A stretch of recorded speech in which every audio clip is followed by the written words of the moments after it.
Oke adik-adik, assalamualaikum. Ketemu lagi dengan kakak di Redox dan Elektrokimia. Sekarang kita akan coba bahas adik-adik mengenai korosi adik-adik ya. Nah adik-adik, untuk korosi sendiri ini merupakan suatu peristiwa sehari-hari adik-adik ya. Kita bisa lihat pagar-pagar rumah kita ya, itu mengalami korosi adik-adik ya. Korosi ini pada dasarnya suatu reaksi redoks adik-adik, suatu reaksi oksidasi ya.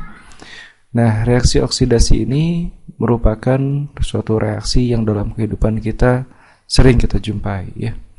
Nah, dalam kehidupan sehari-hari korosi ini atau besi yang teroksidasi ini disebut dengan karat. Nah, proses perkaratan ini termasuk ke dalam suatu proses elektrokimia di mana adik-adik logam besi yang teroksidasi ini bertindak sebagai anodanya adik-adik.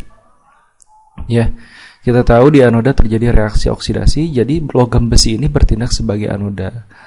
Nah, kalau besinya sebagai anoda, siapa yang bertindak sebagai katoda? Nah, ternyata ketika proses terjadinya korosi ini, oksigen yang terlarut di dalam air yang berada pada permukaan besi itu yang bertindak sebagai katoda. Nah, adik-adik kita bisa lihat reaksinya seperti ini. Ya, Fe dia menjadi Fe2+ melepaskan 2 elektron, gitu ya.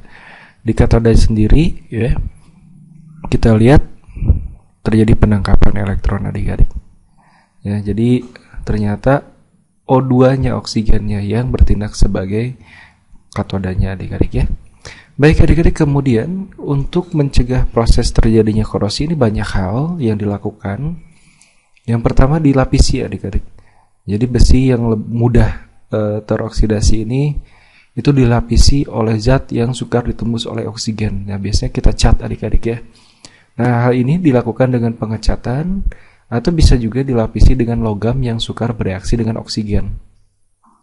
Artinya potensi reduksinya lebih besar adik-adik ya. Kemudian untuk proses pencampuran atau dilakukan aliasi. Jadi logamnya dicampur dengan logam lain sehingga lebih tahan karat. Atau yang ketiga, ini proses katoda pelindung atau biasa disebut proteksi katodik. Nah, pada proteksi katodik ini besinya dilindungi dari korosi dengan menempatkan besi sebagai katoda, bukan anoda.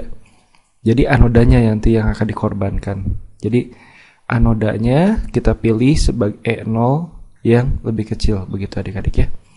Baik adik-adik, bagaimana, sudah cukup jelas? Jika sudah cukup jelas, kakak cukupkan dulu sampai di sini. Kita ketemu lagi di pembahasan berikutnya. See you then. Assalamualaikum warahmatullahi wabarakatuh.